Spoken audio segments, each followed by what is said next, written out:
Okay, good morning, all of you. Last sum solved was 7 number. Okay, we were discussing yield to maturity. याद आ रहा है क्या? Last हम लोग जब लेक्चर फाइंड अप किए थे तब हम लोग ने ये डिस्कस किया था yield to maturity. याद आ रहा है? ओके, उस पर जाएं उसके पहले डिस्कस कर लेंगे शॉर्ट में current yield, something called current yield. Not is current yield कि आपने इस साल कितना पैसा कमाया एक किसी बॉन्ड से, from any bond, what have you earned, what money have you earned today. That's the meaning of current yield. Okay, the formula is simple. The amount of interest that you earned divide. I'll explain it to you. Suppose you buy a debenture today at 98 rupees. Face value is 100 rupees. Coupon rate is 10%. And you expect to sell it. ये आपका आज का price है, today's price. And you expect to sell it after 1 year at say 101. Clear? So what have you earned? You have earned 10 rupees divided by, and you also have earned 3 rupees extra. Correct? अरे आप इतने में खरीदोगे, इतने में बेचोगे, तो you have earned 3 rupees extra ना. Divide by what you have invested today into 100. ये आपका आ गया करंट यील्ड. बट इसमें एक कैच है, आपको लगेगा कि you will earn somewhere around 10 point something. Correct?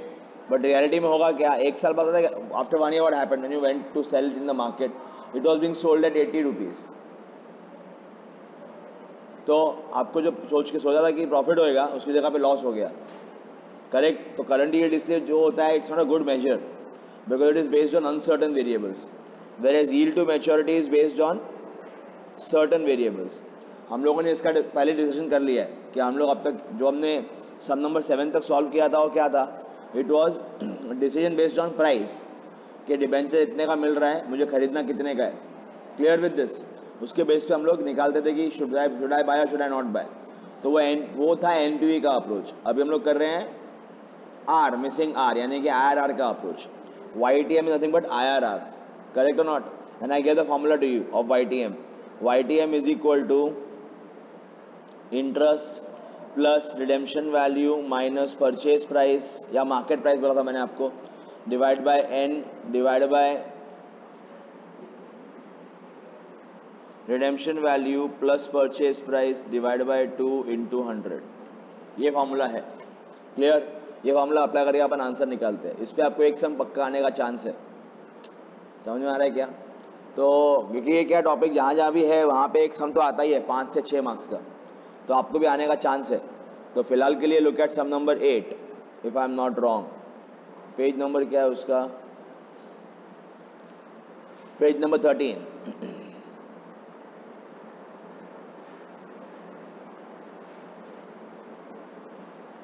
A Government of India bond of coupon rate 100 has a coupon rate of 9%, maturity of 12 years.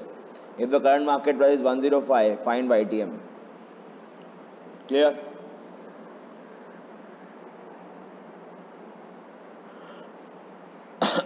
Let us start.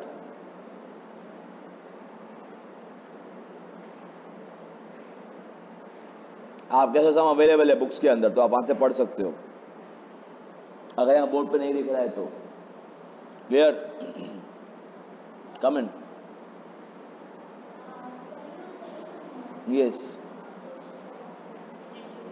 Send it to you. Send me a hi on WhatsApp now. Right. 9820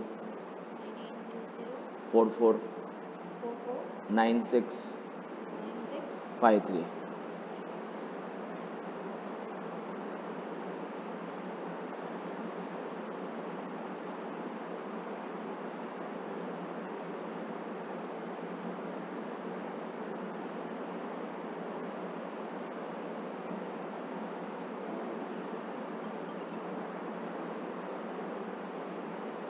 four 439 ना आ गया sir. ठीक है, या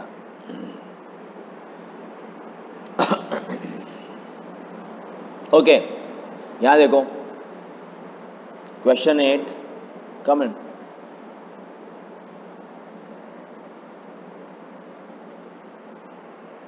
Write the formula first.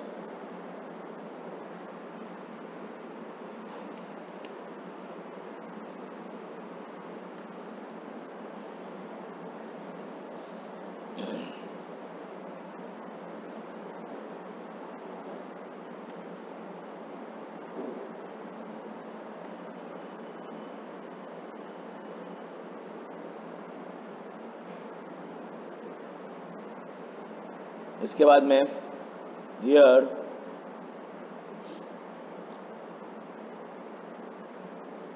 face value is 100, coupon rate is 9%, so you are getting rupees 9. Then redemption value is at par, कुछ दिया नहीं है तो at par.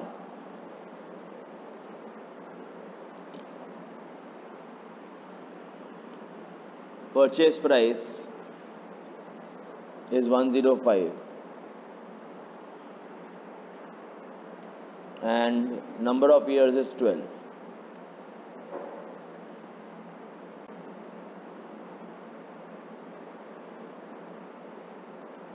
Therefore,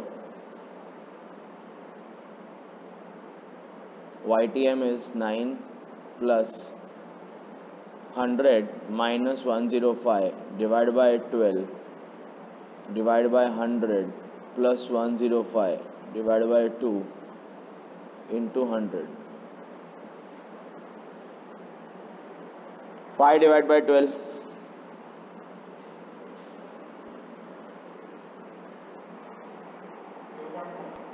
0.41 plus 9.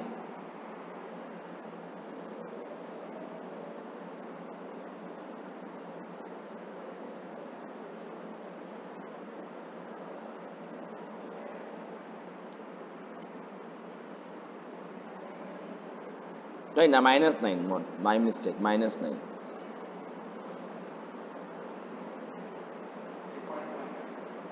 8.583 बराबर है क्या? डिवाइड बाय 102.5, इसका average into 100.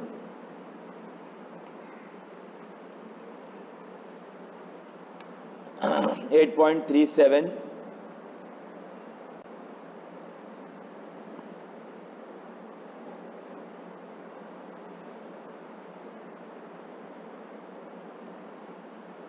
Clear?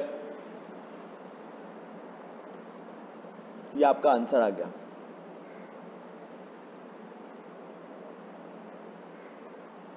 Okay,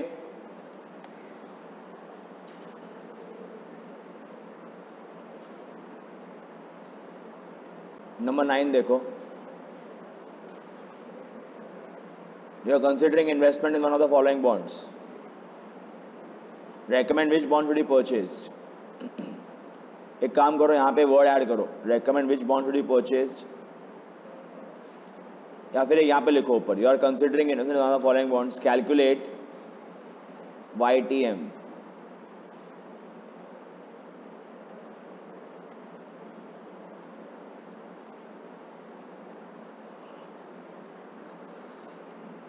Recommend which bond would you purchase? Will your answer change if required rate of return is 14%? ध्यान देखिए, first write formula of YTM.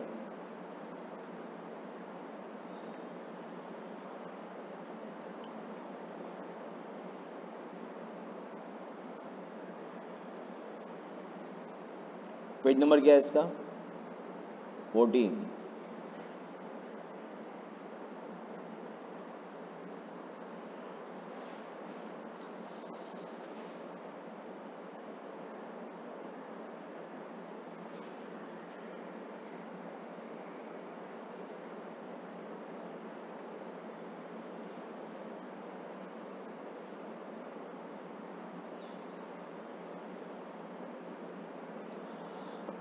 दो bond है A and B, ए का interest है, यहाँ देखो par value 100 है और कूपन रेट 10% है और 9% है, करेक्ट? इतना है ना कूपन रेट, 10% 9%, तो यहाँ पे आएगा 100 इंटू 10, यहाँ आएगा 100 इंटू 9।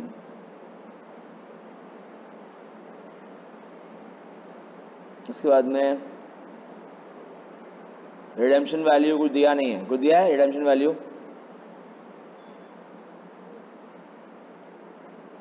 कुछ दिया है क्या? पढ़ो, नहीं दिया, तो it will be at par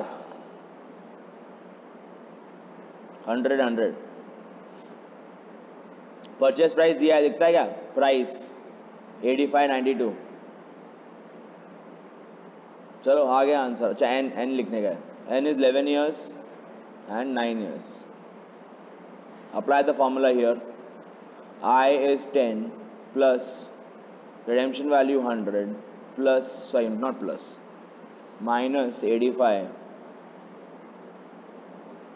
divided by 11 divided by 100 plus 85 divided by 2 into 100। और यहाँ पे क्या आएगा 9 plus redemption value is 100 minus 92 divided by 9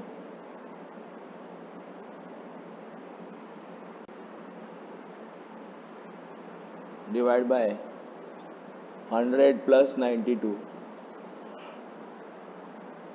No, unless you're Aryabhatta, that means what? Modern day Aryabhatta is what? Who created their own mathematical principle. You can't be wrong in this. You get my sarcasm? What? You should not be, making silly mathematical mistakes. So what? Do this 100 minus, अभी add होएगा इस बार,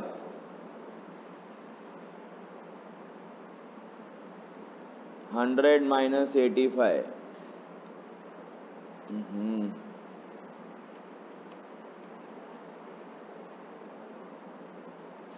okay, divide by 11 plus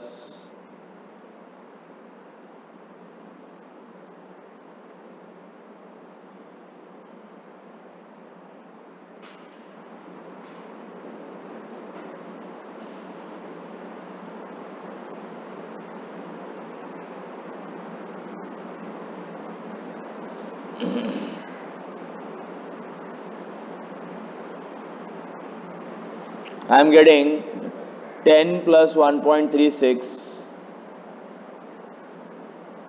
divided by 92.5 into 100, come in, is equal to 12.29, correct? 12.29%। इधर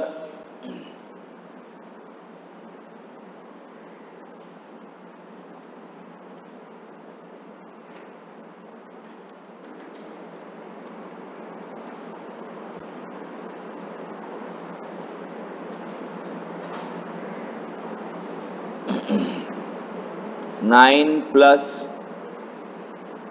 0.89 divided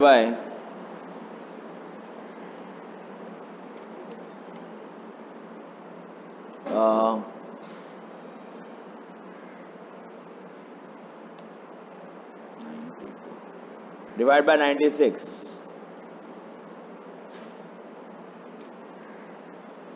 10.3, correct? किसका YTM ज्यादा है? Where are you earning more money?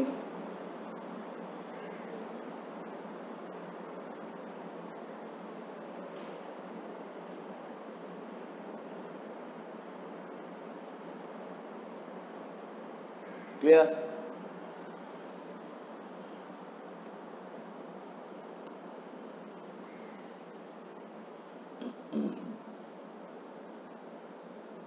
Done.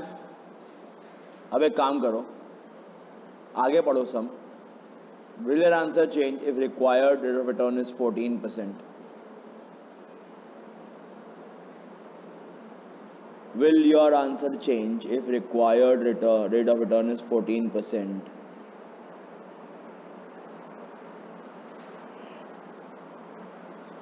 Will it change? Yes or no? आप मुझे इतना बताओ, in real world why would you like to earn 14%? Because there would be another investment which is giving you 14% returns, or you have borrowed money at 14%. दोनों में से एक case होगा ना. In both the cases you will be earning 14 elsewhere, or you will be saving 14 elsewhere. So why would you come here? Then in that case you would reject both of them, na? You will reject both of them. समझे? A required rate of return 14% means what? Why do you want to earn 14%? ऐसा तो मैं बोलूँगा I want to earn 1000% on my investment. ऐसा visual thinking पूरा होता रहेगा तो दुनिया ख़त्म हो जाएगा ना. बात बराबर है क्या? So the question is why do I want to earn 14% in the first place? Because I have another investment available, or I am borrowing money to invest here at 14%. If it is my own money and if I am earning somewhere else 14%, why would I come here? For that is the first thing. Second, if I am borrowing money and buying these investments, why will I pay 14% and earn 12.29? I would rather not take the loan, na? Correct or not? Point is then, in that case, you will reject both of them. So write down. If required rate of return is 14%, none of the bonds will be selected for investment. If required rate of return is 14%, none of the bonds would be selected for investment. None of the bonds would be selected for investment. लिखा?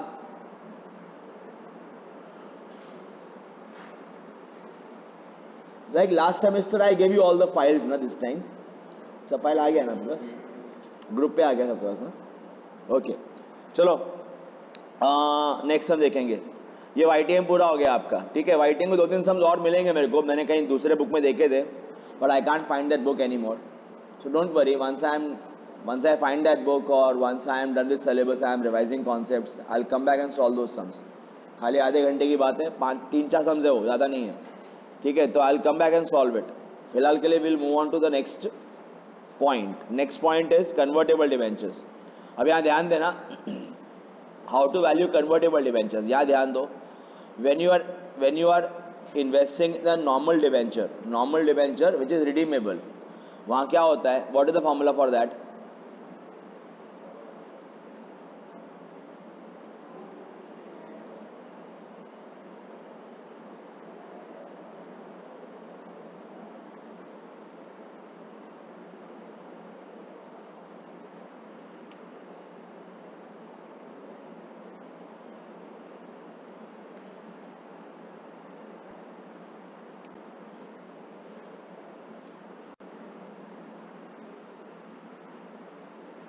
ये formula होता है ना. आप कर क्या रहे हो इसमें बताओ जरा. You are just discounting all the cash flows to today's value using the KD rate. Correct. आपको इतना इंटरेस्ट मिलने वाला है और इतने साल बाद ये पैसा वापस मिलने वाला है. ये और नो. कन्वर्टेबल डिवेंचर में ये पैसा वापस नहीं मिलता है, इसके बदले शेयर्स मिलते हैं. समझ में आ रहा है? सपोज आपने 100 रुपये का एक डिवेंचर खरीदा, it will be converted to equity shares of 10 each at 25 rupees. तो you'll get how many shares will you get? Company का 10 रुपये का शेयर है, वो आपको 25 में इशू करेगी. कितने में इशू करेगी? 25 में. समझा? तो कंपनी आपको कितना शेयर इशू करेगी आपके डिवेंचर के बदले? 4. Why? Because company owes you how much money? 100 rupees. And what is the issue price of one share? 25. So you will get 4 shares. Correct? But जब आप इसको मार्केट में जाते हो बेचने के लिए, when you go in the market to sell it, you are able to sell it at 40 rupees. तो how much did you earn? हाँ? You are going to earn 160. अरे 4 शेयर इशू हुआ ना आपको, कंपनी ने इशू किया आपको 25 पे, तो आपने इसको मार्केट जाके 40 में बेच सकते हो आप, ऐसा मतलब आप आपके you have done your research, उससे मालूम पड़ा कि you will be able to sell it at 40 rupees, तो आपको क्या मालूम पड़ा कि you will be able to fetch how much 160। तो सर कंपनी क्यों इशू करेगी 25 रुपये का, 40 रुपये का एक शेयर है, वो 25 में क्यों इशू करेगी कंपनी? आप बताओ क्यों करेगी? अरे आपका एक नया बिजनेस है, ठीक है, आप पब्लिक आपके कंपनी में शेयर तो परचेस कर नहीं रही क्योंकि ट्रैक रिकॉर्ड प्रूवन नहीं है आपका, पैसा आपको चाहिए, डेस्परेटली चाहिए, तो आप जाते हो लोगों के पास, बोलते हो मेरे को लोन ही दे दो। लोग बोलते हैं लोन भी दे रहे हो, क्यों दूँ भाई? और आज आप लोन देने जाते भी हो तो आपको बहुत हाई इंटरेस्ट आ रहा है, इंटरेस्ट बहुत चार्ज कर रहे हैं आपको, तो आप लोगों को एक ऑप्शन देते हो, क्या पता है क्या? तो एक काम करो, अभी मेरा कंपनी नया है ना, मेरा ट्रैक रिकॉर्ड प्रूवन नहीं है, मेरा रिस्क ज़्यादा है, तो मेरे कंपनी में डिबेंचर खरीद लो, but I offer you lower interest of rate, lower not higher, but मेरा सक्सेस का चांस है, तो आफ्टर 4 years और 5 years आपके पास ऑप्शन है to convert these debentures into shares. अगर मेरा कंपनी सक्सेस हुआ, मेरा कंपनी अगर सक्सेस हुआ, मैं आपको आज ही प्राइस बता रहा हूँ कि I will be issuing it to at 25। अब आपका नसीब है, मेरा कंपनी अगर अच्छा परफॉर्म करता रहा तो इसका मार्केट प्राइस 125 भी हो सकता है पर शेयर, यस और नो? आप 4 रुपये, उसको 4 शेयर के बदले कितना मिल जाएगा आपको? You will be earning 500 rupees. You understand this और नॉट? तो why what is in for you as a money lender? आपके लिए क्या है इसके अंदर? आपके लिए ये है कि आप थोड़ा सा इंटरेस्ट फॉरगो कर रहे हो, नॉर्मली आप चार्ज करते हैं 15%, बट आपके पास एक ऑप्शन है ना, एक उम्मीद है आपके पास कि 4 साल बाद अगर कंपनी ने अच्छा किया तो आई कैन अर्न 500 ऑल्सो, तो आप 15 के बजाय आप उसको बोलोगे ठीक है तो 12% में लेके जा लोन। समझ में आ रहा है? आप इंटरेस्ट थोड़ा कम कर दोगे तो सामने लगा कि बर्डन कम होएगा। जो बोरो कर रहा है मनी, अभी उसका भी स्टार्टअप है, उसका औकात नहीं कि इतना इंटरेस्ट पे करे आपको, समझा? तो उसका इंटरेस्ट कम हो जाएगा और आपकी एक उम्मीद बन जाएगी कि शायद आगे आगे जाके फ्यूचर में I can earn more money. Clear? तो ये दोनों के लिए हो जाता है विन विन सिचुएशन, जो लेंडर है उसके लिए भी, जो बोरोर है उसके लिए भी। और वो बोलता है आपके पास ऑप्शन है, कंपलसरी नहीं है to convert the shares debentures into shares. कई बार कंपलसरी भी होता है, ऐसा नहीं कि कंपलसरी नहीं, कई बार कंपलसरी भी होता है, बट कई बार ऑप्शनल भी होता है। तो अगर कंपनी डाउन गया, बिजनेस अच्छा नहीं चला, तो जो पैसा दिया है वापस ले लेना 100 रुपीज़, और कंपनी अच्छा गया, मार्केट में भाव अच्छा चल रहा है, ये फिक्स है 25। अगर market company is doing well तो मार्केट में भाव ऊंचा रहेगा। समझ में आ रहा है क्या ना? Sky is the limit, sometime it can even go to 1000 rupees per share, yes it can if the company is doing well. तो इन दैट केस आप हंसी से कन्वर्ट करोगे ना, क्योंकि ये फिक्स है 25। 4 शेयर दिया आपको, जाके 1000 का बेच दो, कितना मिला? 4000 मिला, 4000 100 रुपये के बदले। समझे क्या? Are we clear with this और नॉट? और अगर कंपनी बुरा कर रही है and the market price the share is below 25 rupees, then your 100 rupees is safe ना, because converting is optional. Are we clear or not? तो it all depends, it is a very very good win win situation. ये पता दिमाग लगाने वाला कौन था India में पायनियर? धीरूभाई अंबानी। समझे क्या? उसने कन्वर्टेबल डिवेंचर इशू किए थे जब उसका बिजनेस नया था। उसका एक और फायदा होता है, आपका जो है ना डेट इक्विटी रेशियो, वो कन्वर्जन के बाद तुरंत कम हो जाता है, तुरंत, और डबल कम होता है। बताओ क्यों? क्योंकि डेट कम हो जाता है और इक्विटी बढ़ जाता है, तो ऑटोमेटिकली डेट इक्विटी रेशियो एकदम ड्रामेटिकली कम हो जाता है। समझ में आ रहा है क्या? इसका इफेक्ट क्या है बताओ? आप मुझे अभी पढ़ेंगे, नेक्स्ट चैप्टर अपना वही है। अगर आप बहुत ज़्यादा कर्जा लेते हो, if you are taking more and more and more and more and more loan, तो are you carrying more and more risk? Yes, because you have to pay fix interest on loan, तो यार your risk is increasing, yes or no? So any company who has high loan has high risk, but when you convert your loan into equity, it's like Jyotiraditya Scindia है ना, कांग्रेस छोड़ के BJP में आ गया, ऐसा। तो कांग्रेस को डबल लॉस हुआ, एक तो एक बड़ा लीडर गया, समझ में आ रहा है, और उसका जो वोट का जो शेयर है, जो उसका वोट बैंक है, सारा किसको गया? ओपोनेंट को। तो it's not like loss of 2 rupees, it's loss of 4 rupees. अरे यस और नो? 2 रुपया आपका गया, आपके 20 लाख वोटर गए, और वोटर कहाँ चले गए? ऑपोजिशन के पास। तो उनका ऑपोजिशन का जो वोट है वो 20 लाख बढ़ गया और आपका कम हो गया, तो 40 लाख का डिफरेंस आ जाएगा ना। तो इस डबल थप्पड़ पड़ा कांग्रेस को। समझ में आ रहा है? इसलिए बोलते हैं इट्स अ बिगर लॉस। अगर वो सिंधिया अपना पार्टी बनाता तो बात अलग था, तो बीजेपी को टक्कर देता मध्य प्रदेश के अंदर। यस और नो, बट वो बीजेपी में जाके मिल गया तो डबल लॉस है। अभी क्लियर विद दिस? यहाँ वही हो रहा है, यहाँ डबल फायदा हो रहा है आपको। एक तो आपका डेट कम हो रहा है, ऊपर से आपका इक्विटी बेस बढ़ रहा है, तो अभी कंपनी का रिस्क ड्रामेटिकली कम हो जाता है। ये भी एक फायदा है आपको एज अ बोरोवर, समझे? तो आपके पास you get more power to borrow more, expand more once your equity base is high. समझे क्या? इसके लिए इसका ये भी बहुत बड़ा फायदा है कन्वर्टेबल डिवेंचर्स का। तो ये तो हुआ फाइनेंशियल ज्ञान। अभी जो सम्स करते हैं वो काफ़ी स्ट्रेट फॉरवर्ड और आसान होते हैं, करना कुछ नहीं है, हमें इसी फॉर्मूला को मॉडिफाई करना है। Are we clear with this? बताओ कैसे? ये सेम रहेगा, ये जो है ना, ये वाला पार्ट है, ये सेम रहेगा, सिर्फ ओनली वन चेंज। ये जो एन है ना, ये भी ऐसे रहेगा, दिखने में एन अपन लिखेंगे उसको एन ही, but it will not be time to maturity, it will be time to conversion. समझे? It will be time to conversion, N will not, क्योंकि मैच्योरिटी तो होएगा ही नहीं, कन्वर्ट होंगे डिवेंचर्स। Are we clear? तो टाइम टू कन्वर्जन, और ये जो होगा ये चेंज होएगा थोड़ा सा, ये वाला जो है ना सेकंड पार्ट, ये चेंज होगा इधर। रिडेम्पशन वैल्यू की जगह पता है क्या आएगा? Price of the equity share in the market, यानी कि 40 रुपीज मेरे एग्जाम्पल में, वो दिया होगा आपको क्वेश्चन में, इनटू कन्वर्जन रेशो। मेरे एग्जाम्पल में कन्वर्जन रेशो इज 4। अरे 40 इंटू 4 विल गिव यू 160 ना। तो earlier you are getting your money back, now you are getting debenture shares worth 160। Same into present value interest factor at KD for nth year. बाकी ये सेम ऐसे ही, ऐसे कैसा रहेगा? Are we clear with this? तो ये जो है ना रिडेम्पशन वैल्यू, उस जगह पे क्या आ जाता है? P0 into C, where P0 is what? Price, sorry not P0 नहीं, PN आएगा, PN, माय मिस्टेक।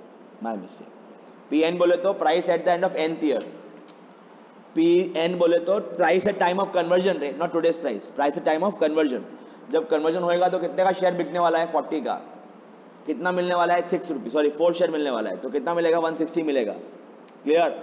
बट ये तो देखने में इतना आसान लगता है, उतना होता नहीं है। मुझे बताओ, यही तो अनसर्टन है, यही तो मेरा रिस्क है कि भाव 40 जाएगा, 45 जाएगा, 100 जाएगा, 125 जाएगा, 1000 जाएगा, 0 जाएगा, क्या पता। करेक्ट और not? But upon sum solve करते हो तो उसको लेते हैं कि वो मालूम है अपने को कि वो 40 का ही बिकने वाला है, ऐसा अज्यूम करते हैं। Clear with this?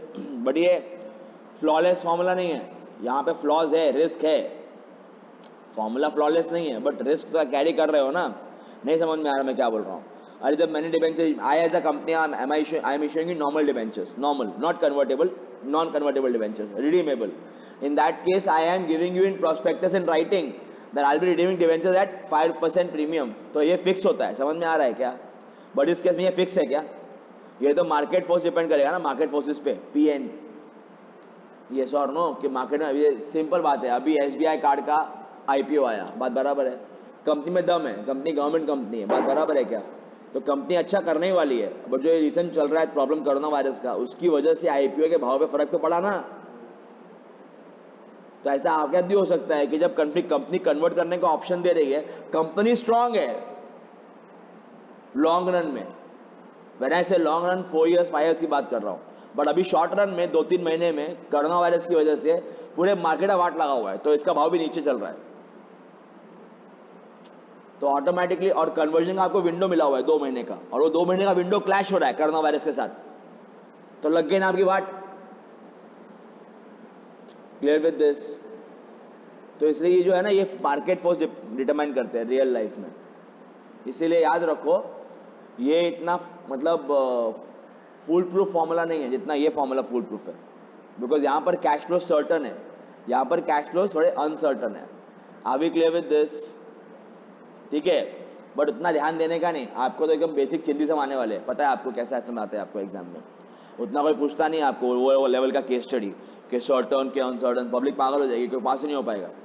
यस और no? You know what level paper of you get. यही फर्क है आपके और एक MBA फाइनेंस के पेपर में।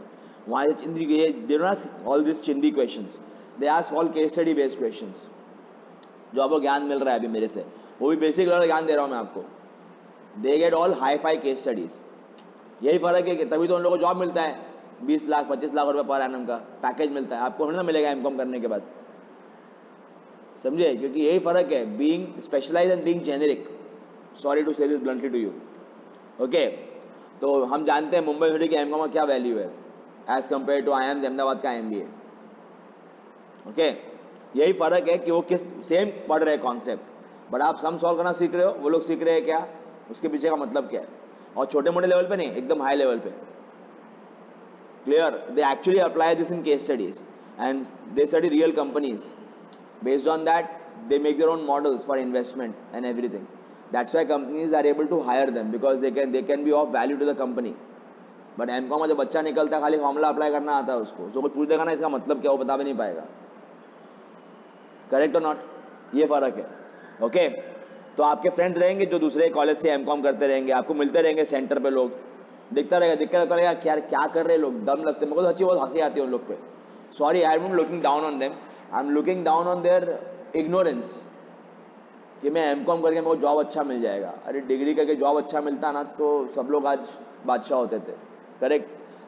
ये जॉब अच्छा मिलता है नॉलेज से, याद रखो ये बात. Coming back, let us last sum solve this one. Number क्या था लास्ट सम का? 9 था ना? 9 10 देखो ऑन पेज 16. पेज 16 पे सम नंबर 9 देखो, सम नंबर 10 देखो, sum number 10 page 16 question 10. Docomo Limited has issued fully convertible debenture at face value 100 each with coupon rate of 15%, which is to be convertible into 4 equity share of 10 each at a price of 25 at the end of third year. Find out value of the debenture is if the expected rate of the return is 17% and the expected market price of one share is after 3 years is 40 rupees. So let us start.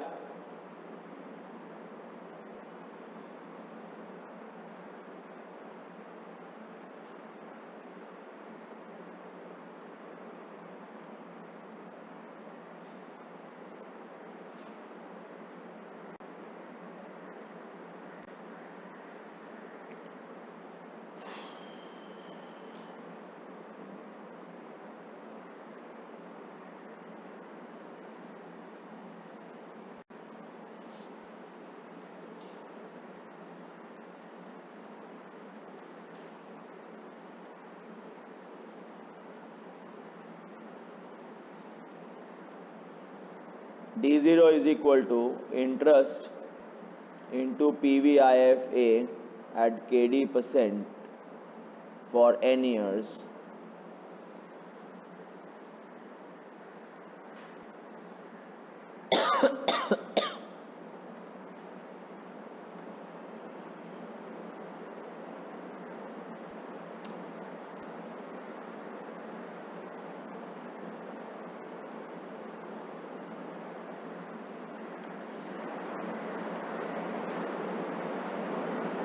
plus. Now here, if you read the question, what is the coupon rate? 15%. So 100 into 15% is equal to 15 rupees. N is time to conversion, 3 years. KD is what you want to earn, 17%. PN is the price at that time of redemption, 40 rupees each. Conversion ratio is 4. Therefore D0 is, या फिर एक काम करेंगे D0 निकालने के पहले, give me PVIF at KD% for nth year and PVIFA at KD% for n years.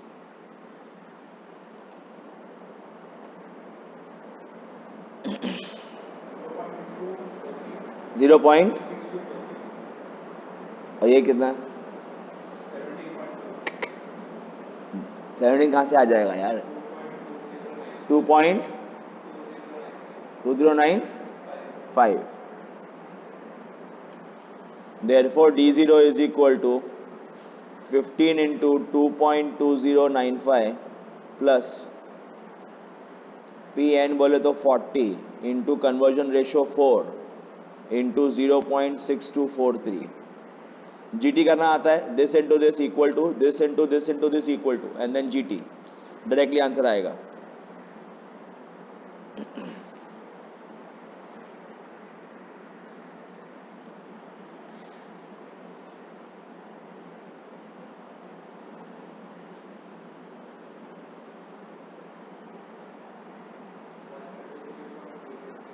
One 133. Okay कितना?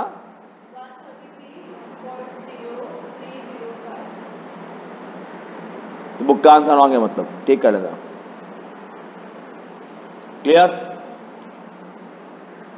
Okay, सो एक काम करो, अगर आप कॉपी कर रहे हो, अभी तो कॉपी नहीं किया है, थोड़ा करेक्ट कर लो इधर। आंसर चेंज नहीं होगा, आंसर सेम रहेगा, टेंशन मत लेना, खाली तरीका लिखने का अलग होएगा। It will be PVIF at 17% for third year and 17% for 3 years, ऐसा आएगा। क्लियर? लिख लिया? मुश्किल लगा सम? अभी तक जो भी कर रहे हैं मुश्किल नहीं है कुछ भी यार, नथिंग इज डिफिकल्ट। अभी आगे डिफिकल्ट चीजें आएंगी, इसके ऊपर जो बेस्ड है। नंबर 11 देखो, चलो। Pentium Limited issued fully convertible debenture at face value of 1,000 with a coupon rate of 11%, which is convertible to 20 equity share of 10 each at a price of 50.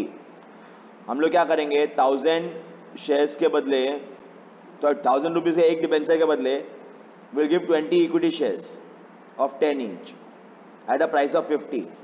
तो 50 into 20 कितना होता है? 1000. I owe you 1000 rupees. Instead of giving you cash, I will give you 20 equity shares. तो सीधी बात है, conversion ratio is 20. Clear? And P0 is 50. P0. Clear? आगे देखो, eight on 50. अच्छा, P0 ये कि तो प्राइस ऑफ कन्वर्जन प्राइस है, मार्केट में मिलेगा अपने को आगे। Paresh investor wants to buy this debenture from the secondary market after 2 years from the issue. Find intrinsic value of his debentures if his required rate of return is 14% and expected price is 55. तो यहाँ 20 into 50 नहीं होगा, 20 into 55 होगा, because price is 55. Question ये है कि n कितना होगा, what will be number of years? Answer दो, क्वेश्चन पढ़ो, आंसर दो।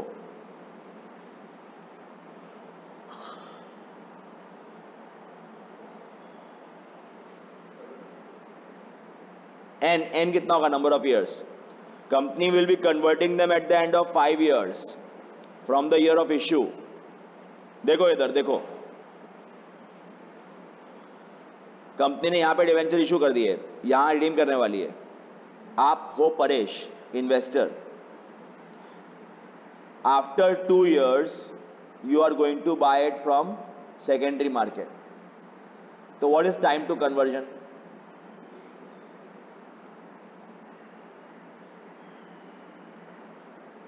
समझा या? Time to conversion is 3 years. तो यहाँ पे n क्या आएगा, n 3 years आएगा। तो किसका वेट कर रहे हो? Let us start solving the सम।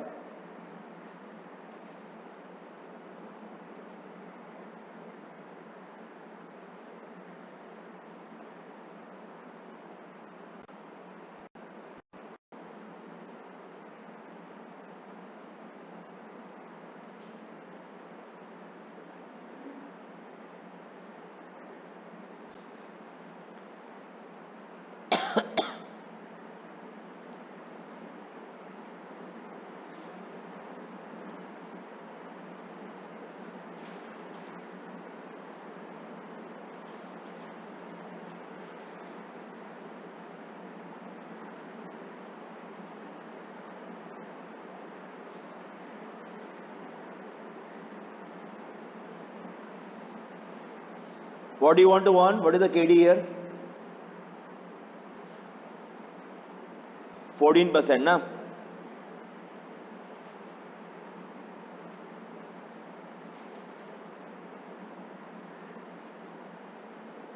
तो यहां पर 1000 into what is the face value? 1000. What is the coupon rate? 11%.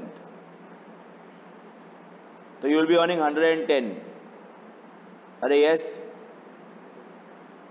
Eight 11%, 1000 का निकालो, 11% कितना आ रहा है? Are you getting 110? N is 3 years, KD is 14%, price at time of conversion is 55, conversion ratio is 20. तो 14% for third year, 14% for 3 years, निकालो कितना आ रहा है value?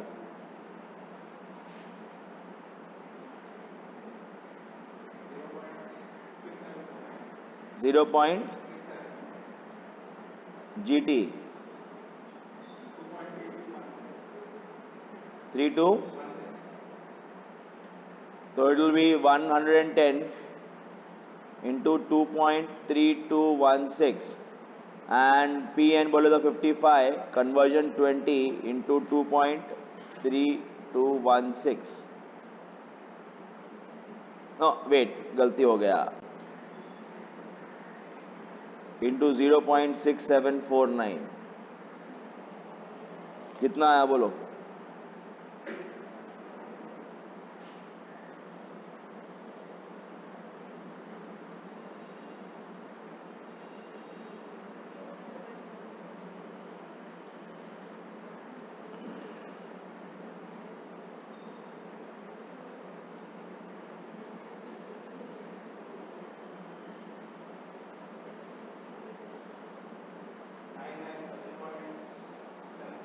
Nine nine 7.766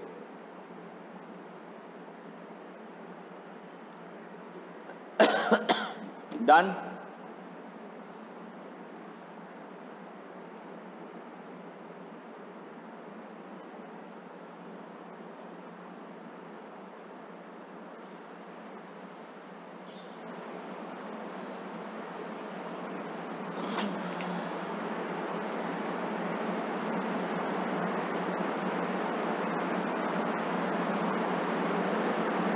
have we done okay bus chapter over nothing else debenture valuation is over hey go to the syllabus that I gave you याद है group पे डाला था मैंने syllabus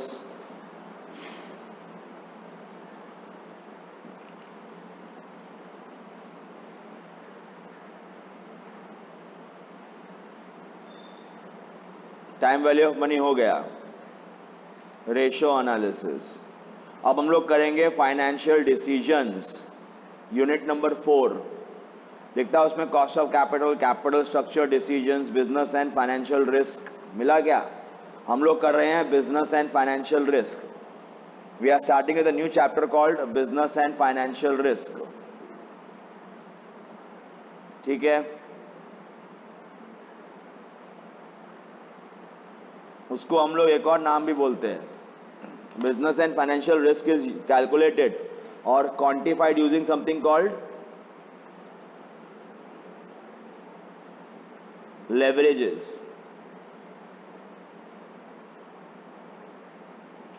अब सुनो अपन आगे बढ़े उसके पहले अब तक हम लोगों ने क्या सीखा कि money has time value correct money received in future has lesser value today today's value of money is higher than future money yes or no and we also learned this that you can discount it to today's value using the rate of return that you want to earn correct and that's how you do you value any asset you calculate the cash flow of the asset that the asset is going to generate for you you discount it to today's value using the required rate of return and if you are able to buy the asset at lower rate as compared to the present value that is your profit so you end up buying it or else you don't buy it if your today's price is higher for the asset correct इसके बाद हम लोगों ने क्या सीखा as the required rate of return increases the value of the debenture या value of the any asset reduces ये सीखा हम लोगों ने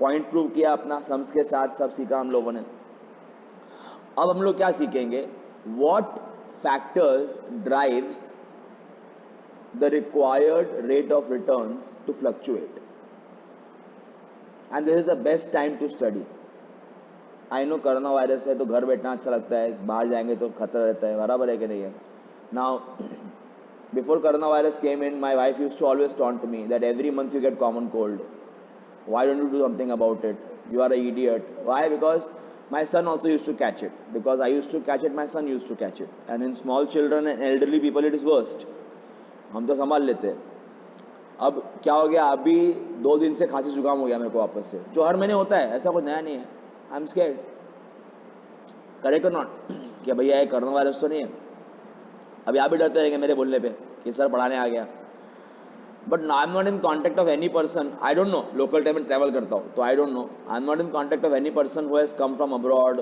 समथिंग लाइक दैट. बट ठीक है, अभी आज ही अखबार में आया था कि इंडिया में face stage 3 of epidemic. Stage 3 बोले तो when common peoples are getting it, people like you and me who don't travel. देखते हैं क्या होता है. सब स्टेट ने डिक्लेयर कर दिया छुट्टी, महाराष्ट्र ने डिक्लेयर नहीं किया तो हम तो काम पे आएंगे, छुट्टी करने का नहीं तो क्या करेंगे. करेक्ट. तो सुनो इधर, the point is why is the best time to study, because as finance managers we understand that company का अपना परफॉर्मेंस एक अलग अकेला फैक्टर नहीं है जो एक मार्केट को ड्राइव करेगा. आज सैटरडे है, मंडे को मार्केट खोलेगा, इट ऑल डिपेंड्स कि वीकेंड पे क्या होता है. अगर वीकेंड पे कुछ नाटक हुआ तो मार्केट में अगेन होगा ब्लड बात. बात बराबर है कि नहीं है. भले आपका कंपनी कितना अच्छा हो, आपका कंपनी कितना अच्छा हो बिजनेस करने में, भले आप बनाते हो सैनिटाइजर जो बहुत बिकने वाले हैं, तो बहुत प्रॉफिट होगा कंपनी को आपकी, तब भी आपके कंपनी का भाव गिरेगा. बताओ क्यों? Why? Tell me why. Because इसका आंसर छुपा है एक बहुत ही, बोलते हैं ना उसको, बहुत एक वर्ड है इंग्लिश में, साइकोलॉजिकल नहीं बोलेंगे उसको, कुछ और वर्ड है उसका, मुझे याद नहीं आ रहा. मतलब फिलोसफिकल, हाँ, the word is philosophical reason. अरे what is money? Money is piece of paper. जब पूरी दुनिया में केओस फैलेगा, और भगवान ना करे ऐसा हो, अगर पूरी दुनिया में कोरोना वायरस फैलेगा एपिडेमिक लेवल तक, ठीक है क्या, तो वो पेपर की वैल्यू क्या रहेगी, या गोल्ड की वैल्यू क्या रहेगी? कुछ वैल्यू नहीं रहेगी गोल्ड की या पेपर की, कुछ वैल्यू नहीं रहने वाली है. Normal circumstances when market goes up, gold goes down, and when market goes down, gold goes up. That's how the market behaves. But आज की तारीख में सब नीचे जा रहा है, even gold is going down. समझ में आ रहा है क्या? Why? Because पब्लिक को क्या लगेगा at a philosophical level कि जब जिंदगी नहीं तो क्या करूंगा मैं, सोने का या पैसे का, मैं क्या करूंगा भाई? पहले मेरे को लाइफ चाहिए ना मेरा, उसके लिए क्या इंपॉर्टेंट हो जाएगा? दवाइयाँ, सैनिटाइजर, मास्क, खाना. Yes or no? That will become more valuable. और आपके जेब में भले ही करोड़ों रुपए पड़े हो, you have lakhs and lakhs of crores of rupees, but that is nothing but damn piece of paper. It is, you will not feel like very good about it. You will feel like it's a burden on your shoulder which you are carrying. अपने आप बदलेगी psychology. That piece of paper that is giving you that arrogance and power, you must be feeling high if you are having money in your pocket. You must have all felt that at some point of time. We all are human beings after all. No one is good or bad. Everybody is sometimes good, sometimes bad. Okay, nothing like good human being, bad human being. Okay, it's only that in how do we behave in some circumstances. We must have behaved arrogantly at some point of time in our life for one or the other reason. Mainly being money. कि मेरे I have money, तो गरीब आदमी है, चल तू निकल यहाँ से. ऐसा बहुत लोगों का बिहेव हुआ रहेगा कभी ना कभी जिंदगी में. या अपन एट द रिसीविंग एंड भी रहे होंगे, क्योंकि अमीर आदमी आ गया, अपने को समझता है कि अपन कुछ है ही नहीं, जैसे बड़ी गाड़ी से निकल रहे तो. बात बराबर है कि नहीं है? तो बड़ी गाड़ी का या पैसे का या गोल्ड का क्या वैल्यू रहेगा बताओ जरा, जब खाने के वांदे हो जाएंगे. तो बताओ किसकी वैल्यू रहेगी? जिसके पास खाना है. किसी ने खाना होल्ड करके रखा हुआ है तो वो बहुत अमीर रहेगा आदमी उस वक्त. किसके पास अगर 4 महीने का 6 महीने का राशन पड़ा हुआ है घर पे, करेक्ट और not, that will be the richest person. तो money is on a philosophical, I'm talking about a philosophical level. Money is nothing but what? Money is nothing actually. Nothing. What is rich, what is poor? Actually nothing. देखा जाए तो. Correct. एक simple बात बताऊंगा आपको मैं. एक ship डूब रहा है, मैं बहुत गरीब हूं, मुझे स्विमिंग आती है. आप बहुत अमीर, आपको स्विमिंग नहीं आती है. तो बताओ किसका ज़्यादा वैल्यू है, मेरा क्या आपका? मेरा. सिंपल बात है भाई. बात बराबर है कि नहीं है? करेक्ट. तो समझो जरा मैं क्या बोलने की कोशिश कर रहा हूं. I hope you are getting my point. That is why everything is falling down. Correct. ये तो हुए ग्लोबल फैक्टर्स जो हम लोग को मालूम पड़ता है कि these factors will drive the required rate of return up. And when they drive, these factors drive them up because risk of peoples risk is increasing. Why? Because if I have, अभी कल ही की बात बता रहा हूं मैं आपको, एक न्यूज आया कि कल से महाराष्ट्र में, मुंबई, पुणे में gym, swimming pool, common areas बंद रहेंगे. ऐसा केओस फैला कि कल थर्सडे था, कल फ्राइडे था ना, yesterday was Friday, normal working day था. My wife told me go and buy milk, तो I normally go to DMart to buy milk. मैं डीमार्ट गया, लोग ऐसे कर रहे थे जैसे कि दुनिया खत्म होने वाली है. तो उनके पैनिक में मैंने भी ज़्यादा गुड्स लिया. I just went there to buy 4 liters of milk, but I did what, I bought 10 liters of milk, I bought 10 kg of क्या अपना आटा, I brought 2 packet of noodles. मैं नूडल्स खाता नहीं हूँ, फिर भी 2 पैकेट खरीदे मैंने. क्योंकि कल को सब बंद हो गया अगर, nobody knows. I was thinking of packing ration for next 2 weeks, not 6 months but 2 weeks, because item perishable है.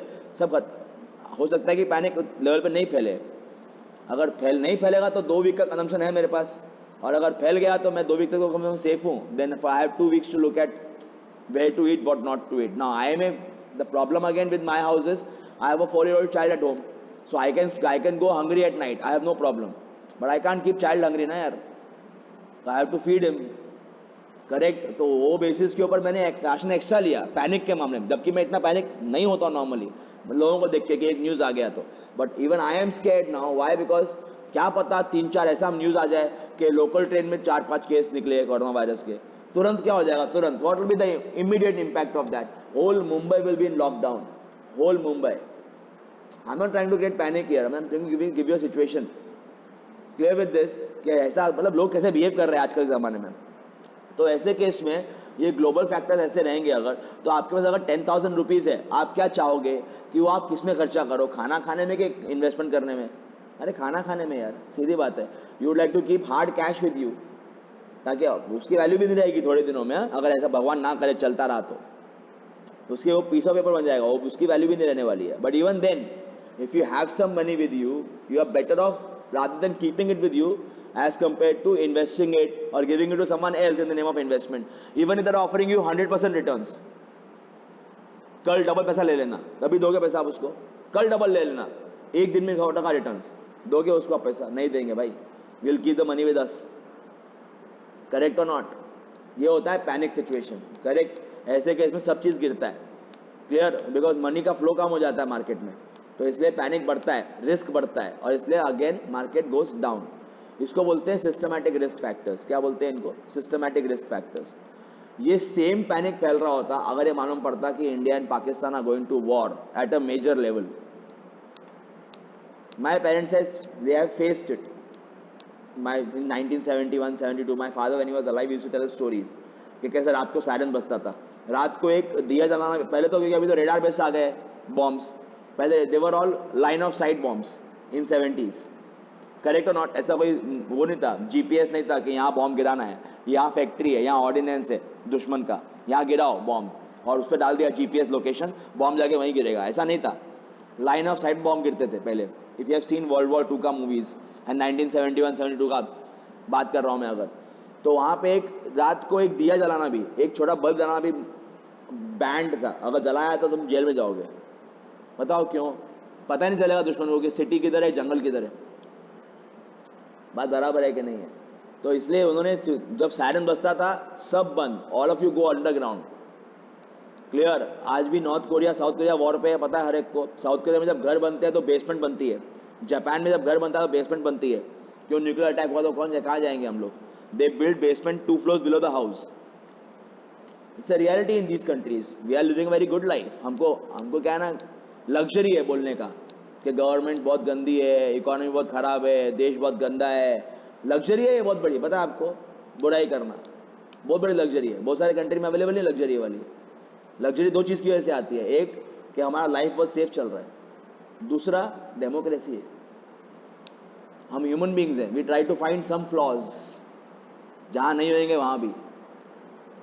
मैंने एक कॉमेडी मूवी देखा था, एक अमेरिकन का एक सऊदी का, बोलता है we are fighting for rights, we are fighting for survival. American बोलता है सऊदी पर्सन को, बोलता है what do you mean? We are fighting for gay rights, gay people have rights. मैंने कहा यस. बोलता है what are you fighting for? I am fighting to stay alive. तो मेरे को टाइम ही नहीं होता कि मैं सोचूं LGBTQ के बारे में. तेरे को कहता है लाइफ अच्छा है ना, खाने को पैसा है, डेमोक्रेसी है, बोलने की आज़ादी है, कोई तेरे को पकड़े लेके जाएगा नहीं जेल में, तो तुम कोई ढूंढेगा, कुछ तो मिले प्रोटेस्ट करने के लिए. तो LGBTQ राइट्स, अगर राइट्स मिल भी रहे तब भी no, you are not giving enough. अजीब चल रहा है अमेरिका में. मैं I am a straight guy, I have nothing against gays, But if I'm dating a girl, I'm married, I'm just giving an example, but if I'm dating a girl, it's my choice, I'm a straight person here. But no, you have to date an LGBTQ person. ये चल रहा है आजकल America में, even if you are straight. Why? Because you are discriminating against them. अरे how am I discriminating against them? I like my opposite sex, not the same sex. I'm a heterosexual, but you are homophobic. अरे I have nothing against them. I have a gay friend, no problem. But I'm not sexually attracted to that person because I'm straight. No, you have to like that person. अरे I like him, but not in that way that you want me to. समझ में आ रहा है? No, you have to do it. You have to date them. Why will I date them? यार, I don't like to date them. समझ में आ रहा है मतलब क्या मैं किस बात की लेवल की बात कर रहा हूँ? मान उस लेवल की पागलपन चल रही है अमेरिका में आजकल. क्यों? क्योंकि बहुत समृद्ध देश है ना, सुखी है, नौकरी है, सब है. बात बराबर है कि नहीं है? तो we are like creatures who try to find flaws. ये चल रहा है, मैं झूठ नहीं बोल रहा हूँ, आप जाके देख लो जरा. I follow certain American, you can say right wingers, left wingers, दोनों को फॉलो करता हूँ मैं. तो देख के मजा आता है, देख के हंसी आती है कि ये लोग किस चीज पर लड़ रहे हैं. बात बराबर है कि नहीं है? और अगर अभी इंडिया वॉर पे गया तो don't think even we will laugh at each other कि we are fighting against what, we are fighting against उसने इसको ऐसा बोल दिया या इसने इसको ऐसा बोल दिया. हम लोग उस पर लड़ रहे थे, याद है? आप भी दंगे हुए, इसी बात को लेकर दंगे हुए. तो will be laughing at it कि जहाँ सर्वाइवल पर लड़ना चाहिए, we are fighting at petty issues and we are killing each other on petty issues literally. तो कमिंग बैक, ये लग्जरी आती है ना जब, तो लोगों को बोलने का मजा आता है. इसलिए coming back, there are two factors of risk. One overall जो हम लोग अभी फेस कर रहे हैं, दूसरा कंपनी स्पेसिफिक. इतना ज्ञान क्यों दिया मैंने आपको इसके ऊपर? क्योंकि याद रखो, we are looking only for two things, fluctuation in cash flows and fluctuation in required rate of returns. जहां पे कैश फ्लोज ऊपर बढ़ते हैं, कंपनी का वैल्यू ऊपर बढ़ता है, और जब कंपनी का रिस्क ऊपर बढ़ता है, कंपनी की वैल्यू नीचे गिरती है. ये बात पता चल गया होगा आपको अब तक, यस और नो? तो हम लोग अब क्या पढ़ने वाले हैं? What factors drive risk up or risk down. Certain factor I have already discussed with you, overall corona virus. दूसरा कंपनी स्पेसिफिक भी होता है. Clear with this? Company specific में दो टाइप के रिस्क होते हैं. एक आप किस टाइप के बिजनेस में हो, समझ में आ रहा है? एक आप किस टाइप के बिजनेस में हो, और दूसरा आपके कंपनी का कैपिटल स्ट्रक्चर कैसा है. जैसे कि आप पेट्रोलियम बिजनेस में हो, petroleum business fluctuates very highly. अभी भी वाट लगी पड़ी है उसकी, वो तो वायरस की वजह से लगी है. बट ज्यादा किसी लग रही है, उन लोगों की लग रही है. ट्रैवल बिजनेस डाउन है, जब एयरलाइन बिजनेस डाउन है तो consumption of petrol obviously, ATF कम हो गया, एयरलाइन टर्बाइन फ्यूल ऑटोमेटिकली कम हो गया. करेक्ट? लोग ट्रैवल कम कर रहे हैं, ट्रैवल बैन है लोगों के ऊपर, कार कम निकाल रहे हैं, तो ऑटोमेटिकली पेट्रोल कंजम्पशन कम हो रहा है. करेक्ट और नॉट? तो ऑटोमेटिकली भाव ज्यादा गिर रहे हैं. ज्यादा एकदम सबसे ज्यादा मार इनको ही पड़ रही है, पेट्रोलियम सेक्टर को. बात बराबर है? हर एक को मार पड़ रही है, बट सबसे हमारे उसको पड़ रही है, इन लोगों को पड़ रही है. तो you are in risky type of business. So whenever any bad news comes, it hampers you more as compare to others. इसको बोलते हैं बिजनेस रिस्क. क्या बोलते हैं इसको? समझ में आया? पहले रिस्क क्यों पड़ रहे हैं? Because risk drives required rate of return up और down. Within risk there are two type of risk: overall risk, company specific risk. Within company specific risk there are two type of risk: business risk, finance risk. समझा? तो हम अभी क्या discuss किए? Business risk. Are we clear? Within that, अगर suppose करो आपका, I'll give a simple example to you. Simpler example. मैं एक बिजनेस करता हूँ, बेस्ट एग्जाम्पल दे रहा हूँ, दिल पे मत ले लेना गलती से. I run a coaching classes. Clear? अब कोचिंग क्लासेस में पास दो ऑप्शन है. या तो मैं क्लास रेंट पे ले लूं, फिक्स पर मंथ रेंट भरूं, बच्चे कितने आए जाने दो, मेरा रेंट उतना ही जाने वाला है. दूसरा, आए जो लैंडलॉर्ड है मैंने उसे पार्टनरशिप कर लिया, जितने बच्चे आएंगे उसका 20% रेवेन्यू तू रखना, 80% मैं रखूंगा, रेंट नहीं दूंगा तेरे को. जितने बच्चे आएंगे चल 30% तू रख लेना, 70% मैं रखूंगा. अब आया कोरोना वायरस, बैन लग गया लोगों के मिलने पे, घर बैठो अपने अपने, मेरा क्लास बंद है, रेंट तो भरना पड़ेगा, फिर भी रेंट छोड़ देगा लैंडलॉर्ड. अगर रेंट फिक्स होता तो लग गई वाट, आई हैव टू स्टिल पे इट. करेक्ट? बट अगर होता वेरिएबल रेवेन्यू शेयरिंग तो ऐसे केस में क्या होता? No rent, no risk. But एक कैच है उसमें, 30% क्लास में बैठने का कैपेसिटी कितना है? 60 लोग का. 30% जो शेयरिंग है, रेवेन्यू शेयरिंग, उसमें बच्चे अगर 60 आ गए तो तकलीफ ये है कि I have to pay him से 2 lakh rupees as revenue sharing. But अगर मुझे क्या बोलता है रेवेन्यू शेयरिंग नहीं करना है ना अगर, तो एक काम कर फिक्स दे, ओनली 1 लाख दे, मेरे को आधे में छोड़ रहा है वो। समझ में आ रहा है मीनिंग? अब मेरे को पता है तकलीफ क्या है, नहीं I give you with numbers. Suppose my fees per person is 20,000 rupees, I have 60 students, कितना हो गया फीस बताओ जरा? 12 lakh rupees, correct. 30% I am giving him, तो कितना हो गया? 3,60,000 and I am having how much? 70%, 12 7 84, 8,40,000। ये मेरा शेयर है, ये लैंडलॉर्ड का शेयर है। क्लियर? तो लैंडलॉर्ड को मेरे को, ये कैपेसिटी क्लास है, फुल कैपेसिटी, बच्चे सारे आएंगे तो क्लियर। उसके बाद में क्या हो गया अपना, उसने मुझे दूसरा ऑप्शन दिया, क्या? पे 1 lakh rent fix per month.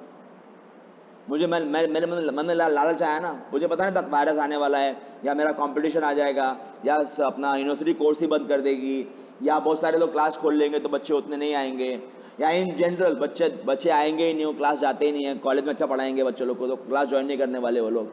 ऐसा मन मालूम में था, मैंने ये फैक्टर्स लिए नहीं दिमाग में। तो मेरे मन में क्या आएगा, मैं तो वो लालची आदमी, कोई भी होता है, मैं अकेला लालची नहीं हूँ दुनिया में भैया, सब लालची है बैठे हुए। Who loves doesn't love money? Everybody loves money, बराबर है कि नहीं है? तो हम लोगों को क्या लगा, लालच बुरी वाला, हम लोगों को क्या लगा, let us go for fix. Why to pay 3-4 times almost, correct.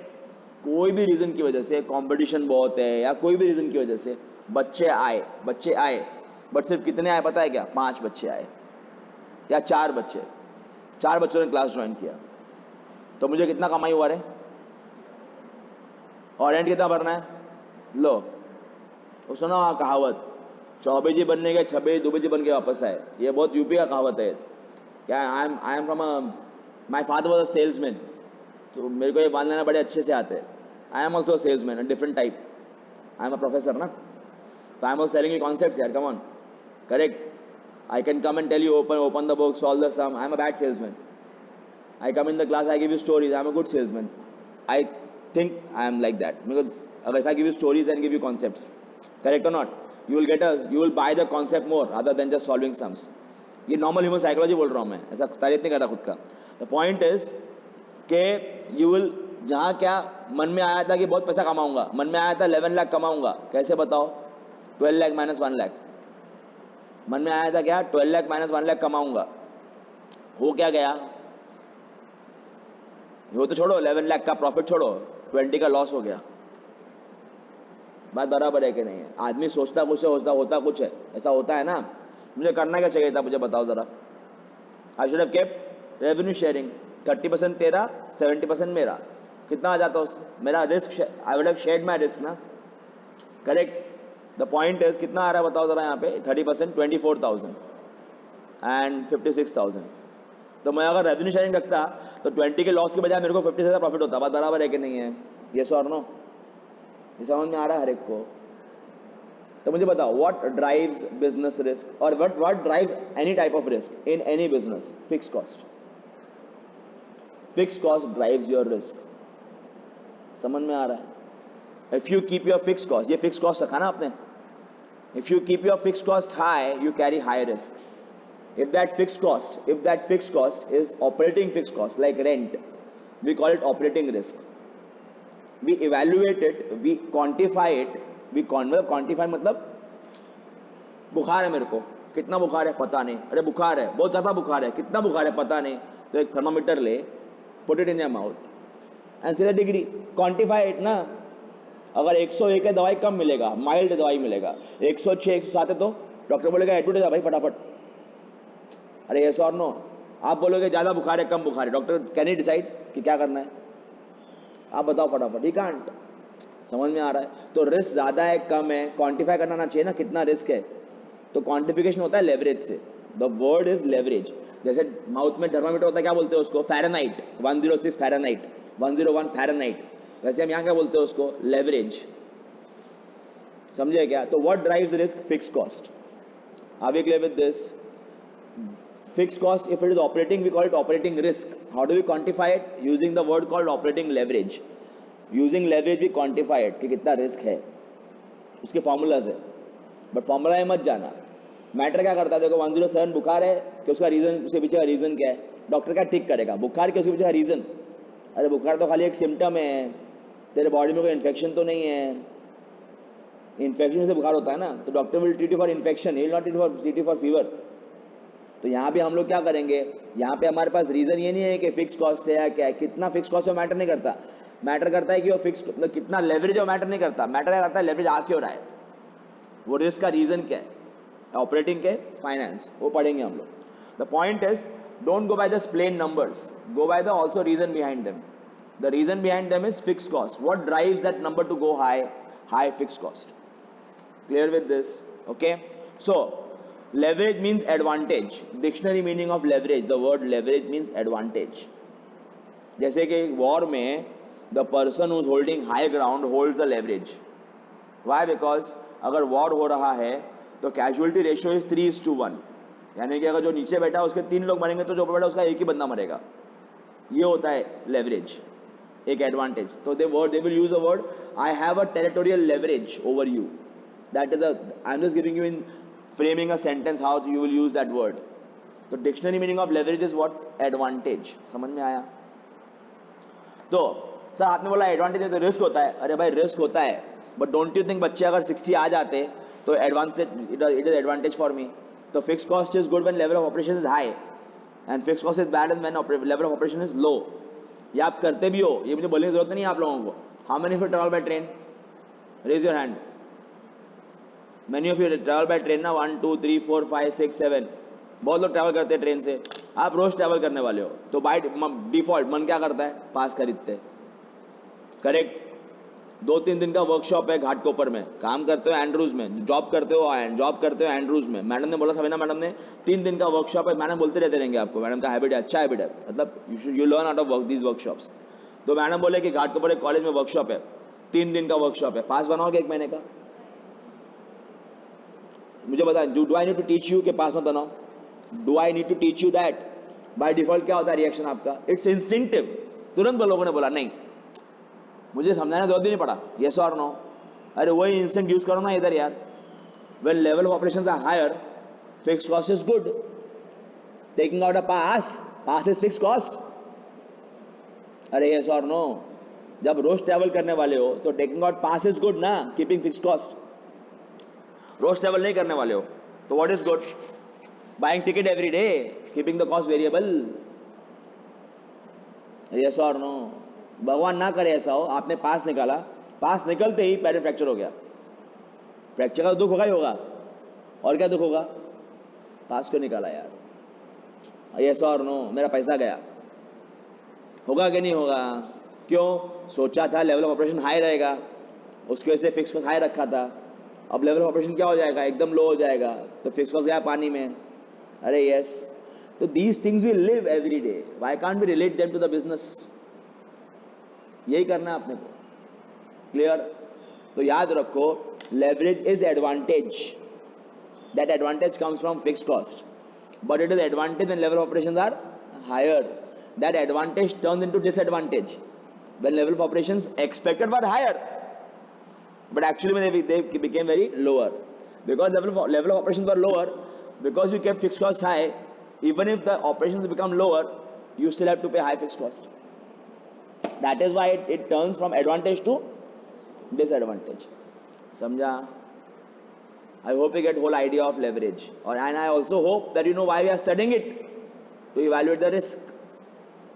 क्योंकि फिक्स कॉस्ट फिक्स है, वो सर्टन है, वो सर्टनटी है, but level of operation high रहेंगे या लो रहेंगे वो एक अनसर्टनटी है। That is where you have risk. Yes और नो? तो अगर अनसर्टनटी बहुत ज्यादा है, पास्ट एक्सपीरियंस से मालूम है, बच्चे कभी आते हैं कभी नहीं आते, तो what is the best thing to do? To give revenue sharing. But past experience से मालूम है बच्चे आते ही आते हैं, अपना बहुत नाम है, ब्रांड इमेज है अपना, बच्चे तो आने ही आने हैं, तो what is good? To keep it fix. But if you keep it fix, you are still carrying risk, because नाम कब किसका मिट्टी में मिल जाए क्या पता। बात बराबर है कि नहीं है? I hope you get the whole idea. Now will convert this into sums and formulas. Clear? तो देखो इधर, यहां मतलब सारा खेल क्या पे खेलते बताओ हम लोग? Whole game is played where? In fix cost. Clear? It's just that you bifurcate the fix cost into operating and financing. Why? Because आपने, सुनो, ये मैं लैंडलॉर्ड के पास गया, सुनो सुनो सुनो, आगे बढ़ूँ उसके पहले, I will also give you the division of fix cost. मैं लैंडलॉर्ड के पास गया, उसने मुझे एक ऑप्शन दिया 1 लाख रेंट पर मंथ, दूसरा रेवेन्यू शेयरिंग. बट दोनों केस में क्योंकि मैं तो जानता नहीं हूं, तो दोनों केस में मेरे को 3 लाख रुपए का डिपॉजिट चाहिए. समझा क्या? I need deposit of 3 lakh rupees. तू भाग गया तो that is what landlord is telling me ना. इसमें पास ऑप्शन है, यहाँ भी मेरे पास दो ऑप्शन है. एक बैंक के पास जाऊं, लोन ले लूं 3 लाख रुपए का, बात बराबर है. दूसरा खुद का पैसा निकाल के दे दूं उसको. I take out my own money and give it to the landlord. दूसरा ऑप्शन क्या है? लोन ले लूं बैंक के पास जाके. अगर मैं लोन लेता हूं तो I am keeping my finance cost fixed. I have to pay fix interest to bank ना. अरे फिक्स फाइनेंस कॉस्ट, यस और नो. और दूसरा ऑप्शन क्या था? मेरा खुद का पैसा. तो वहां पे अगर मेरे को, चलो I know that I am having opportunity cost, I know that, बात बराबर है कि नहीं है. बट सपोज करो कि अब बच्चे नहीं आए और मैंने क्या किया था, रेंट फिक्स रखा था और बैंक से लोन लिया हुआ था. डबल जगह वाट लगेगी ना. बैंक को फिक्स पे इंटरेस्ट पे करना पड़ेगा, लैंडलॉर्ड को फिक्स रेंट पे करना पड़ेगा. दोनों जगह वाट लग गई मेरी. बात बराबर है कि नहीं है? बट अगर मैंने वेरिएबल रखा होता रेंट और पैसा भी डाला होता खुद का, सेफेस्ट सिचुएशन, सेफेस्ट, इसको बोलते हैं बीइंग ओवर कॉशियस. तो I could have done what, I could have kept rent variable but I could have taken loan mixture. एक जगह रिस्क ले सकते हैं, एक जगह तो कम से कम थोड़ा बहुत तो रिस्क ले सकते हैं. मतलब कीपिंग वन, ये इसको बोलेंगे financial leverage, fixed finance cost being high. इसको बोलेंगे operating leverage, rent being fix. And loan ले लिया तो उसको बोलेंगे फाइनेंशियल लेवरेज. समझ में आ रहा है क्या? तो I can actually afford to take at least some risk in life here. Come on, I can't be overcautious. It's like this. I give you Lamborghini to drive. I give you Lamborghini to drive on Mumbai-Pune Express Highway, and I'm driving it at 30 kilometers per hour का speed. तो you are wasting the horsepower. You are wasting the road का अपना toll जो पे किया है वो. You are being overcautious. Accident हो गया तो Lamborghini लिया है क्यों भैया? 2 करोड़ रुपए, 3 करोड़ रुपए का. बात बराबर है कि नहीं है? सस्ता गाड़ी ले लेता, नैनो ले लेता, भगाता 30 किलोमीटर पे. करेक्ट और नॉट?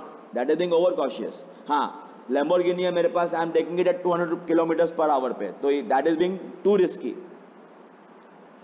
तो कम से कम एक अच्छा खुला हाईवे मिला है तो 100 पे तो लेके जा, कंट्रोल में रहेगी तेरी गाड़ी. बात बराबर है कि नहीं है? You can be taking overly risk, you can be being over cautious in business, because in both are not good यार. Come on, if you taking over risk then you may die.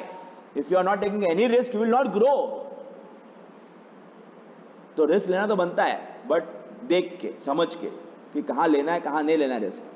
Clear with this? वही सीखते हैं हम लोग. The point is both the factors, rent being fix and taking loan from bank, are they dependent or independent? They are independent of each other. I can keep my rent variable and I can keep my take a bank loan or vice versa. तो इसलिए दोनों को अलग अलग study किया जाता है और फिर दोनों का कंबाइंड इफेक्ट देखा जाता है. तो there are 3 leverages. One is operating leverage for studying operating fixed cost. One is financial leverage to study financial fixed cost या financial risk. And तीसरा combined, इन दोनों को मिला के what is my combined risk.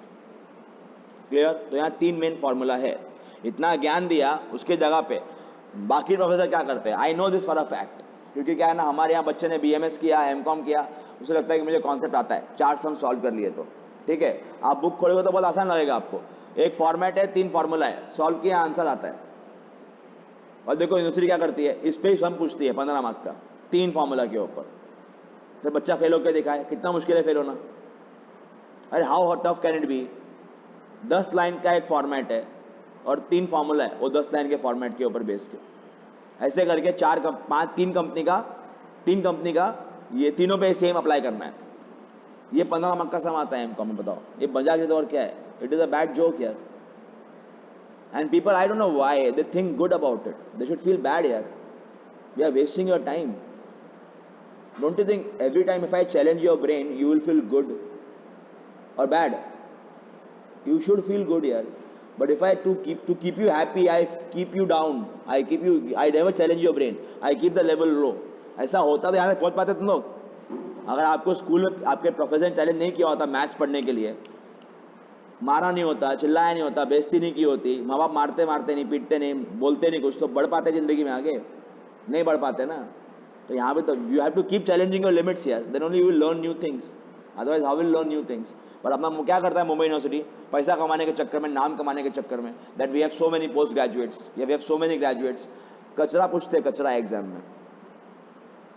बाद में बच्चा बोलता है मैंने एमकॉम किया, मैंने पीएचडी किया, मेरे को जॉब नहीं है। गलती मोदी जी का है, गलती मोदी जी का नहीं है, गलती सिस्टम का है। समझे क्या? We should make it so challenging कि बच्चा पास हो ही सके नहीं।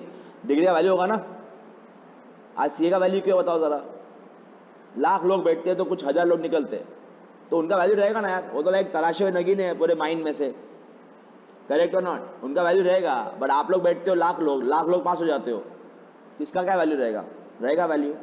नहीं रहेगा। हाउ कैन आई जज who is good who is bad? हम लोग भी पढ़ाई कर रहे हैं एमकॉम का, आपको भी उतना ही मार्क्स आएगा, जो नए लेक्चर बैठ रहा है उसको भी उतना ही मार्क्स आएगा। तो हाउ कैन आई जज who has sat down, gone through torture, understood the concept and who has not? How will I जज? That's a bad thing about our system of Mumbai university. बहुत सारी यूनिवर्सिटी में there is a concept called honours degree, जो बहुत tough होती है, वहां पे है ही नहीं हमारे यहाँ। ओके चलो, जो हम यहाँ पढ़ रहे हैं ना इन ऑनर्स डिग्री, जब आप एमकॉम में पढ़ रहे हो, that is taught to them in 11th-12th। समझे? चलो देखो इधर फॉर्मेट क्या है। फॉर्मेट ये है, फॉर्मेट में सारे फॉर्मेट में किस पे जोर है? फिक्स्ड कॉस्ट बाइफर्केशन पे। आपको याद भी आएगा फॉर्मेट देख के।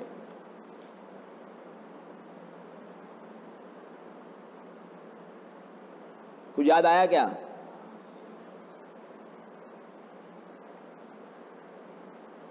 We used to write what here?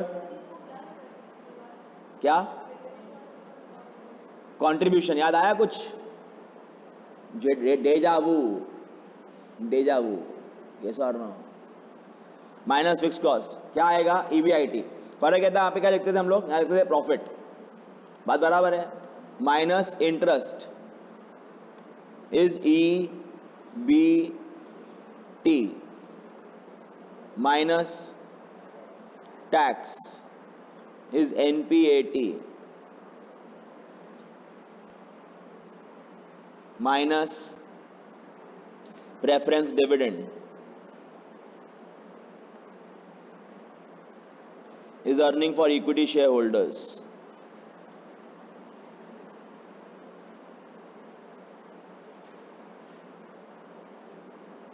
Minus करेगा तो sorry, NPT minus preference dividend is earning for equity share holders divide by number of equity shares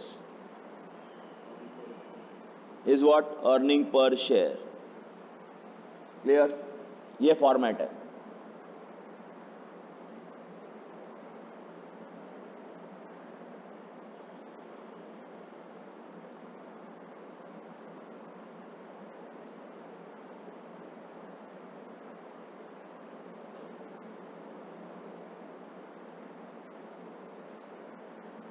clear? Okay तब देखो इधर,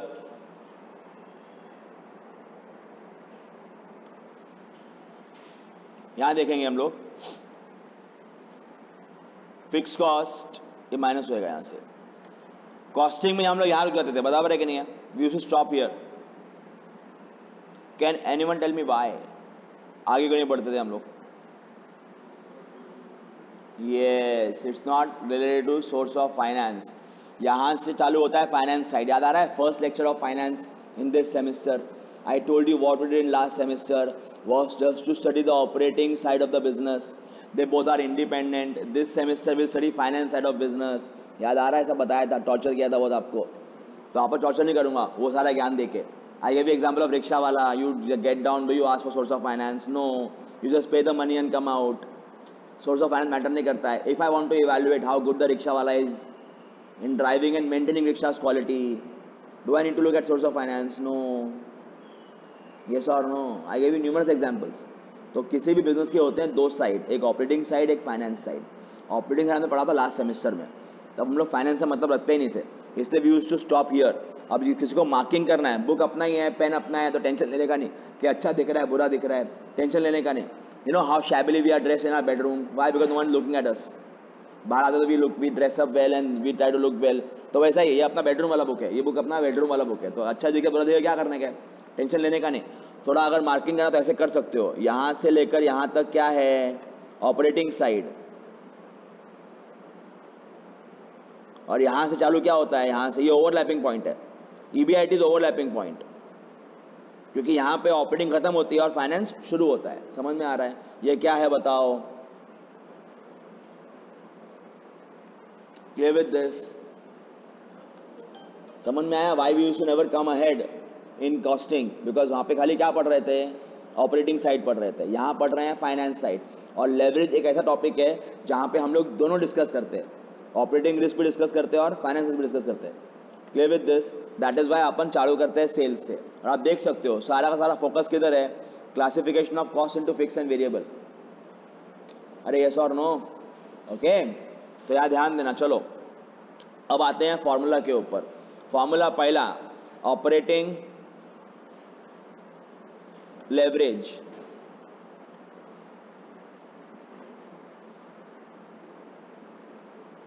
formula is contribution upon EBIT।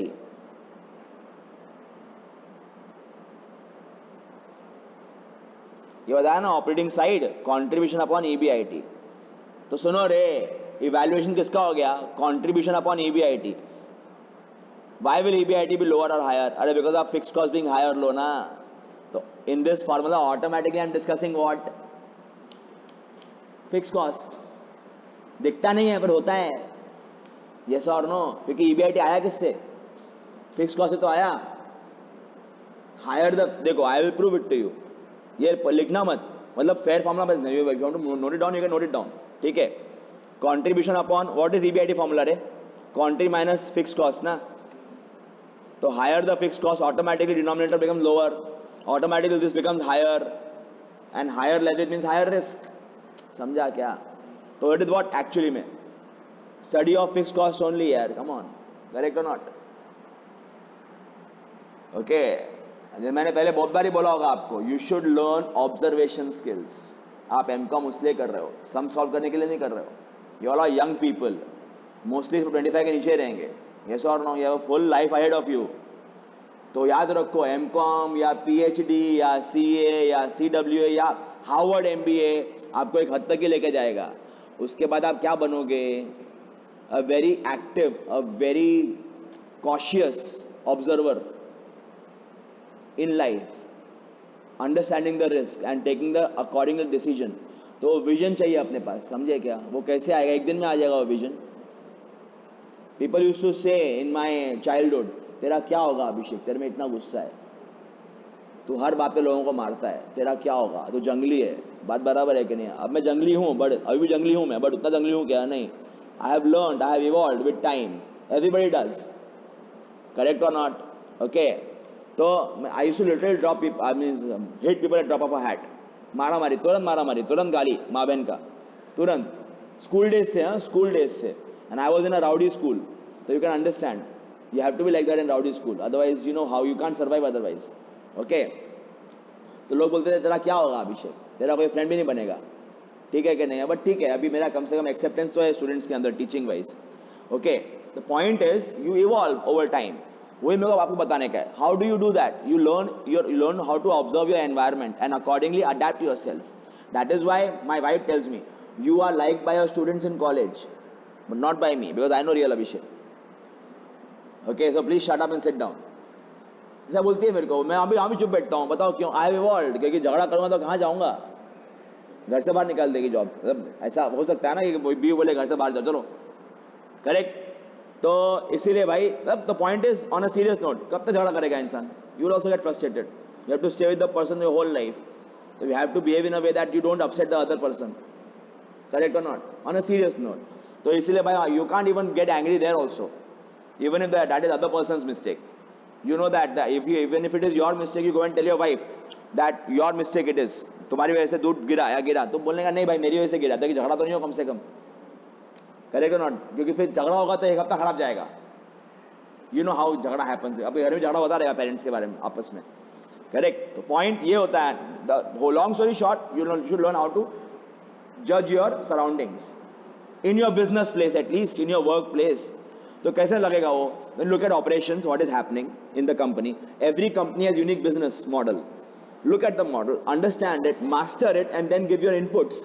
and if the company finds those inputs valuable, they'll promote you automatically. यार, come on.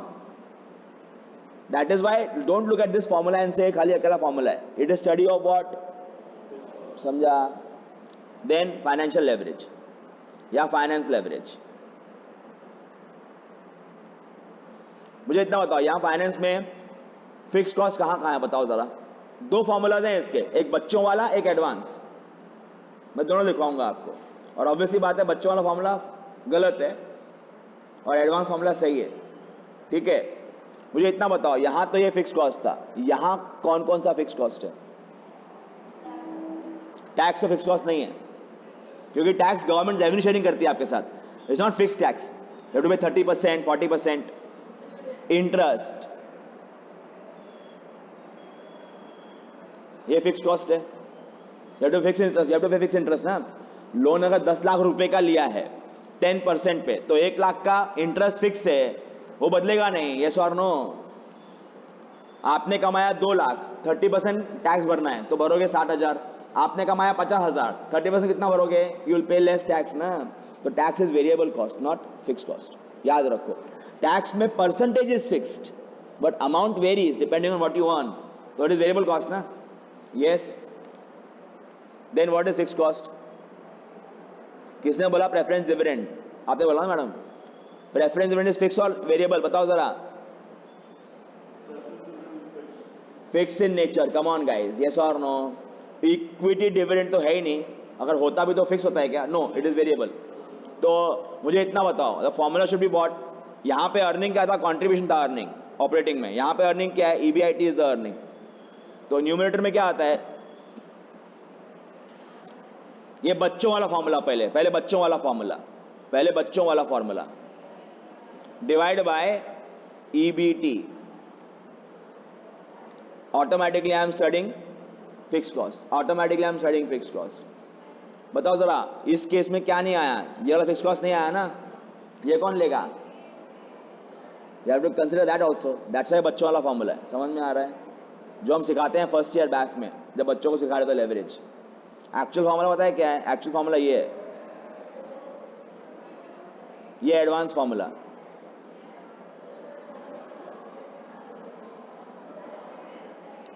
सुनो, minus यहां that is, this is why it is advance. PD minus 1 by divide by 1 minus T. Why divide by 1 minus T? Can anyone tell me? अरे minus PD कर लेते, सीधा minus PD कर लेते. Why did I do minus divide by 1 minus T? कौन बताएगा? अरे टैक्स के चक्कर में, क्योंकि interest is pre tax and preference dividend is post tax. तो how can I make them direct? How can I directly compare them? I have to compare them keeping tax in mind ना. अरे that is why pre tax post tax. ये समझाऊंगा detail में. I will explain this too in detail why divide by 1 minus T in next lecture. अभी के लिए wind up करते हैं. ठीक है क्या? Thank you very much.